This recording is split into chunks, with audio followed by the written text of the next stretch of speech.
Como veíamos, para enfrentar este escenario, el gobierno ha presentado esta noche un plan de protección del empleo y recuperación económica que implica aumentar el gasto público en 5.500 millones de dólares. Bueno, eso va a implicar aumentar la deuda pública con el objetivo de ayudar a reactivar la actividad económica. ¿Qué implica eso y cómo se hará en la práctica? Es lo que queremos conversar con el ministro de Hacienda, Ignacio Briones, a quien ya tenemos contactado. Ministro, gracias por conversar con nosotros. Buenas noches.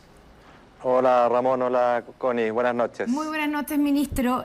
No teníamos un IMASEC, ¿cierto?, tan malo desde julio del año 2008, cuando la caída fue de un 3,5%. Y después de eso vino una recesión el año 2009 y el desempleo llegó al 11%. ¿Vamos a llegar a esa misma cifra o con este plan se pretende evitar precisamente eso? Bueno, la verdad es que la caída es muy importante.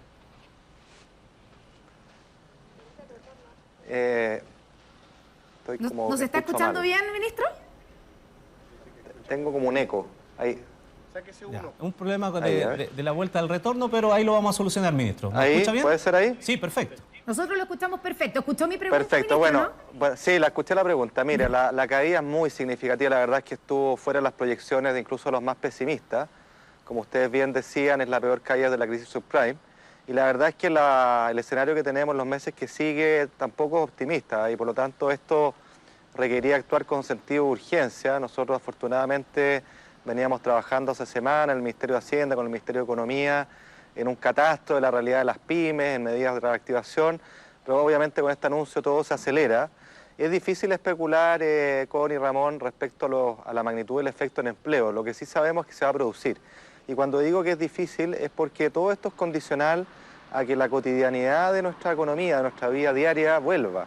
La verdad es que si esto vuelve y la actividad del comercio, del pequeño emprendedor, pero también de los ciudadanos, de ir a trabajar a la hora, de saber que el bus pasa, de que los niños van a la escuela, eso todo es muy importante para este tema del empleo, pero evidentemente nosotros vamos a tener un efecto en empleo relevante. Hay efectos en la inversión, o sea, cuando ustedes tienen los problemas de violencia, ¿no es cierto?, y de paralización que ha habido en el último tiempo, evidentemente los inversionistas, la gente que quiere apostar para el futuro productivo, tiene estancadas sus decisiones y eso evidentemente va a generar menor actividad el año próximo y por eso que nuestro escenario central de crecimiento para el año 2020 lo rebajamos primero un 3,3% cuando recién asumí como ministro, lo bajamos un 2,3% y ahora lo volvimos a rebajar a un rango entre 1 y 1,5%. Entonces, la verdad es que la situación es compleja y la intención última de este paquete fiscal es apoyar el empleo. El empleo es probablemente la principal política social. Sin empleo las familias no tienen ingresos, sin empleo la verdad es que hay un sufrimiento grande que es el que queremos ir a contrarrestar, ¿no? Ministro, para que entendamos algunos de los anuncios, porque son muchos, pero sí, hay una parte donde se señala que se van a poder pactar jornadas reducidas. La pregunta que surge de inmediato es qué pasa entonces con el sueldo del trabajador para que al pactar una jornada reducida no vea reducido su salario. Bueno, esa es precisamente la idea. Este es un proyecto de ley que esperamos enviar al Congreso prontamente. Le doy el siguiente ejemplo. Si usted está trabajando jornada completa y gana 100 y eventualmente reduce su jornada porque la empresa, qué sé yo, está en problemas y quiere tener una menor jornada de trabajo, típicamente usted le reduciría su salario a la mitad, ¿no es cierto? Lo cual generaría un problema para el trabajador. ¿Cuál es la idea acá? Es que le paguen la mitad, pero usted pueda tomar dinero del seguro de cesantía que le permita, digamos, aumentar el ingreso correspondiente, ¿ya? De forma tal de que usted no sufra toda la merma de ingresos. O sea, ¿el trabajador va a mantener el 100% de su ingreso? No el 100%, pero es más que la mitad, esa es la idea. La idea es que acá haya una mayor facilidad para poder pactar jornada en caso de necesidad, en el entendido que va a haber empresas grandes, medianas, pequeñas, ¿no es cierto?, que se van a ver quizás en la obligación o en la situación de tener que reducir jornada, y si reducir jornada siempre es mejor que despedir a alguien, ¿no es cierto? O sea, el dolor de una persona que pierde su trabajo es perder completamente su ingreso. La idea acá es que no solo no lo pierda, sino que genere más que proporcionalmente lo que la reducción de jornada indicaría, ¿ah? En otras palabras, si estamos en una media jornada, en lugar de ganar 50, como estaba en mi ejemplo, la idea es que usted pueda tener 75, por ejemplo. Perdón, y una duda que me surge en el instante, ¿qué pasa con el seguro? Porque el seguro de cesantía está creado precisamente para apoyar cuando la persona no tiene trabajo. Aquí le estamos dando entonces a través de una modificación legal otro carácter. ¿Qué pasa para que ese seguro de cesantía entonces no pierda fortaleza y pueda también responder a aquellos que efectivamente pierden el empleo? Es una excelente pregunta. Primero, esta medida que yo mencionaba, hay una medida transitoria para ampliar los criterios de elegibilidad del seguro de cesantía. Hoy día hay ciertas reglas, ciertos parámetros para que usted lo hagan elegible en términos del número de cotizaciones. La idea acá es reducir el número de cotizaciones para que usted pueda beneficiarse de los términos del seguro de cesantía. Y adicionalmente hay una medida transitoria que busca aumentar las tasas de reemplazo. Esto es qué porcentaje del sueldo que usted tenía, si es que pierde su empleo, usted puede obtener. La idea es que usted tenga una mayor proporción del sueldo si lo despiden que la que tenía antes. Todo esto va en apoyo del trabajador en el caso que no queremos que ocurra, que es que pierda su trabajo. Acá la idea es que ojalá todos podamos mantener nuestro trabajo, pero en caso de que eso ocurriera hay que apoyar a los trabajadores que se quedan sin empleo, evidentemente. Ministro, con este plan entendemos que se busca crear también empleos. La meta serían 100.000 empleos los que se busca crear, y si es así, ¿cuál es el neto que tienen calculado considerando los empleos que se van a perder? Bueno, todo eso es muy condicional a cuál va a ser el número de empleos que se pierdan, Connie, y eso, como ya dije, es condicional a qué pasa con la realidad país en las semanas, en los meses que sigan. La verdad es que si la actividad vuelve a retomar su vida cotidiana, el comercio, la actividad emprendedora, la inversión de a poco, bueno, vamos a tener un escenario bastante menos complejo que el peor de los escenarios y por lo tanto vamos a tener menos desempleo que el peor de los escenarios. Esa es la idea última, ¿no? Es muy difícil especular, pero todo el paquete que nosotros impulsamos tiene como foco, ¿qué cosa? El empleo, y por eso lo que hemos privilegiado es, uno, un aumento del gasto público del orden de 3.000 millones de dólares, esto es un punto completo del PIB, esto es grande, ¿ya? Y esto está muy concentrado en inversión, pero no cualquier inversión, es inversión de rápida ejecución, porque una cosa es que usted diga voy a gastar 3.000 millones de dólares en algo, y otra es que usted sea capaz de ejecutar esa inversión, que en definitiva es lo que interesa, que pueda generar empleo, que pueda generar obras que sean valiosas para los ciudadanos, y eso es lo que hemos trabajado durante las últimas semanas y tenemos un inventario de proyectos de esa índole a nivel regional muy importante. Hay casi 400 millones de dólares de proyectos a nivel regional, hay un montón de dinero destinado a la reconstrucción del país en términos de bienes públicos que han sido dañados. Entonces creemos que hay un paquete de inversión potente de rápida activación que en total suma aproximadamente 2.400 millones de dólares.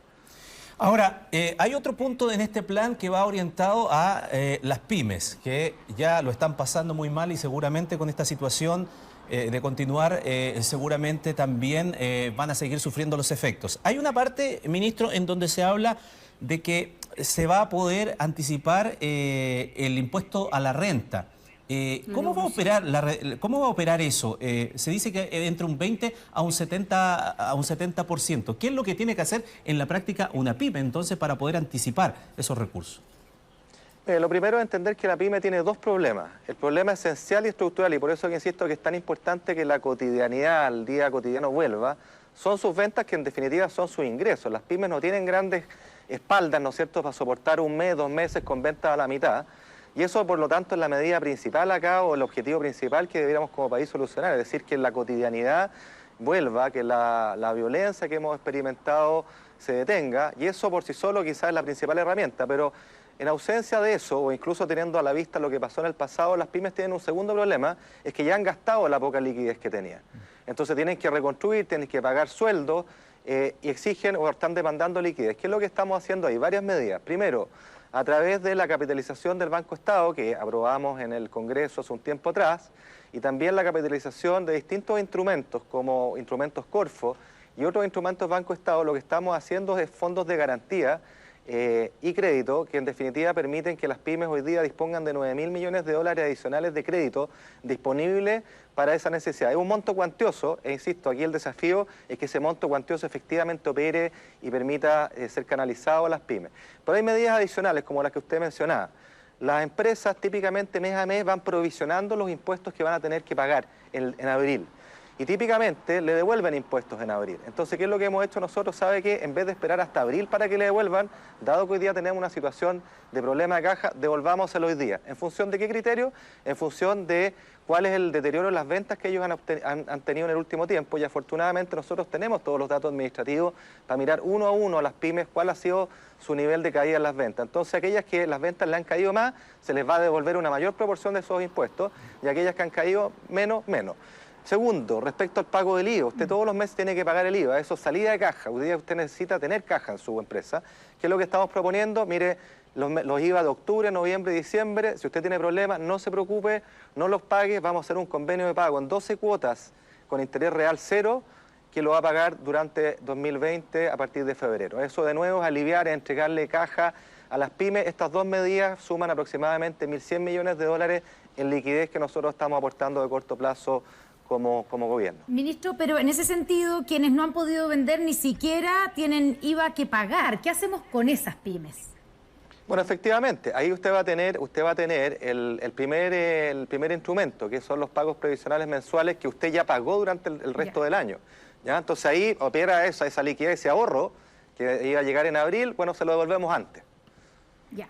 Ministro... pero quiero insistir en los números, o sea, ambas medidas son del orden de 550 millones de liquidez cada una, en total 1.100 millones, son relevantes. Ministro, para la gente que está mirando, que está viéndolo a usted, y para entender bien en fácil qué podemos o qué pueden esperar de este plan de reactivación, de este conjunto de medidas, ¿cuándo esto debiera tener un efecto, por ejemplo, en la creación de empleos? ¿Cuánto tiempo debiera significar una consecuencia real, que la gente lo pueda ver? Bueno, nosotros esperamos que a la brevedad, y por eso le decía que hemos privilegiado no cualquier proyecto de inversión. Muchas veces los proyectos de inversión son grandes, son pesados, toman tiempo. Acá lo que nosotros hemos seleccionado uno por uno, aquellos proyectos que son de fácil y rápida implementación. Nos hemos coordinado. Bueno, hay una larga lista de proyectos, Connie, sería largo enumerarlos acá. Pero hay temas, ¿no es cierto? Hay fondos regionales que dicen relación, por ejemplo, con la construcción de caminos rurales, todo lo que tenga que ver con reconstrucción, reparación de veredas, plazas, luminarias, parques. En fin, son una larga lista. El catastro que incluye muchos proyectos, pequeños la mayoría de ellas, pero que en el agregado suman mucho dinero. Y esos son los proyectos que se pueden implementar relativamente rápido. Ministro, solo para terminar, porque lo dijimos al principio, lo hemos reiterado, 5.500 millones de dólares, es un impulso potente hasta el 2022. La pregunta es si los cálculos que se han hecho con esta realidad y a este momento del deterioro de la economía, o si esto continúa y puede pasar todavía otras semanas, ¿va a haber que reevaluar este plan y por lo tanto nos quedamos cortos con esto? Es una buena pregunta. Primero, una precisión. El paquete completo son 5.500 millones de dólares, pero yo quiero precisar que lo que es gasto fiscal, lo que va a las cuentas fiscales, lo que va a ser reflejado en las cuentas nacionales de la nación, son 3.000 millones de dólares. ¿Ya? Lo otro son medidas que son inyección de liquidez, que después se recupera. Hay capitalización de Banco Estado, por ejemplo, que no se registra en las cuentas fiscales porque aporte capital. Es dinero al fin igual, ¿no? Eso es lo importante. Es plata que está disponible para echar a andar la economía y sobre todo, insisto, proteger el empleo. Esa es la prioridad que tenemos como país, proteger el empleo. Ahora, estos son la mayoría de medidas transitorias centradas en el año 2020, no hasta 2022. La concentración, el foco, toda la carne en la parrilla está puesta en 2020. ¿Cómo se financia esto? Bueno, acá vamos a tener que recurrir, igual que cualquier familia que enfrenta una coyuntura adversa, un shock, ¿no es cierto?, que le obliga a gastar dinero, vamos a tener que recurrir a nuestras dos fuentes de financiamiento, igual que cualquier familia. Nuestros chanchitos, nuestros ahorros que hemos tenido acumulados producto de años de responsabilidad fiscal de distintos gobiernos, y también recurrir al endeudamiento, ir a pedir plata prestada, en la cual nosotros también tenemos una ventaja porque Chile goza a nivel internacional de relativamente bajos niveles de endeudamiento. Obviamente, ambas cosas, al igual que en cualquier familia, no son inagotables. Uno tiene que tener un cierto límite pasado el cual la cosa se pone complicada. Si uno se endeuda demasiado va a tener más problemas, si se consume todos los ahorros no va a tener para después, ¿no es cierto? Entonces hay que guardar esas proporciones. Nosotros estamos estimando que en 2020 vamos a tener que financiar algo así como 16.000 millones de dólares de déficit corriente, habida cuenta que vamos a tener un déficit fiscal del orden de 4,4 puntos del PIB, y vamos a tener un crecimiento del gasto público de casi 10%, que es el crecimiento más alto desde el 2009. ¿Ya? Esos 16.500 millones los vamos a financiar ¿con qué? Con deuda y con nuestros ahorros, y la mayoría de ellos vienen de recursos en moneda extranjera. Ministro, y a partir de lo que usted está diciendo, esta decisión del gobierno de aumentar de frente el gasto público, de endeudarse, como muchos lo han pedido en las últimas semanas, ¿es por convencimiento del gobierno que hay que hacerlo de esta manera o es por resignación frente a las presiones que ha recibido de la oposición? No, es una excelente pregunta, Connie, porque es un convencimiento que dice relación con la emergencia que enfrentamos. Acá yo quiero ser súper claro, acá no estamos hablando de endeudarse de forma permanente para financiar necesidades permanentes que pueden ser muy legítimas, pero que tienen que ser evaluadas con mucha responsabilidad porque hay que asegurar su sustentabilidad en el tiempo. Yo no me canso de repetir esto. Si uno de repente quiere tirar la casa por la ventana en determinada medida, en determinada política, por ejemplo una política social, bueno, la pregunta que debe hacerse es cómo responsablemente la financia en el tiempo, porque si es incapaz de financiarla, lo que va a pasar es que esa política que partió con bombo y platillo va a tener que ser retrotraída, ¿no es cierto?, o anulada en el tiempo, y eso es justamente lo que no queremos. En este caso, estamos hablando de la reacción frente a una emergencia económica que dice relación con el empleo. Entonces uno está gastando un montón de plata, ¿para qué? Para apuntalar este empleo durante el 2020, inyectando un shock de dinero, de gasto, que permita alimentar la demanda agregada y que este empleo se potencie. Entonces hay que hacer esa distinción conceptual. Acá no es que estemos haciendo caso de romper la billetera para financiar gastos permanentes, lo que estamos haciendo, lo que corresponde, es abrir la billetera al endeudamiento de forma responsable pero exigente para hacer frente a ¿qué? A un shock transitorio de muy alta magnitud que va a comprometer los empleos, y esa es la principal preocupación que nosotros tenemos hoy día. Ministro Ignacio... ¿Sí? Perdón, y una palabra a propósito de la pregunta suya, que me gustaría insistir en esto. Respecto a la agenda social, que eso es una ruta larga y eso son gastos permanentes. Nosotros también hoy día mostramos que hemos avanzado harto. ¿Ya? Quizás es insuficiente para muchas personas y eso lo entendemos y empatizamos, pero también estamos conscientes que se conoce poco lo que se ha hecho. Yo quiero subrayar acá que en materia de pensiones, en materia de rebaja del transporte al adulto mayor, en materia de ingreso mínimo garantizado, estamos gastando entre 2020 y 2022 prácticamente 5.000 millones de dólares. Eso no es poco. ¿Y qué es lo que quiero decir con esto? Esto marca un punto de inflexión, un cambio de giro que abre una hoja de ruta ambiciosa, ¿no es cierto?, que todos los gobiernos, todas las autoridades tenemos que respaldar en los años que siguen porque es lo que nos están pidiendo los chilenos. Creo que ese concepto es importante. Tenemos un punto de partida en un recorrido que tenemos que hacer, un punto de partida que es exigente, que marca un cambio de rumbo, y lo que corresponde ahora es ir marcando las distintas estaciones de forma transparente, verificable por los chilenos, porque aquí no podemos volverle a fallar. Muy bien, entendido. Una cosa es la situación coyuntural a la que hay que atacar en este momento y la otra es la agenda social de más largo plazo. Ministro, gracias por su tiempo con nosotros aquí en Tele 13. Buenas noches. Gracias a ustedes, encantado. Buenas noches. Buenas noches, ministro.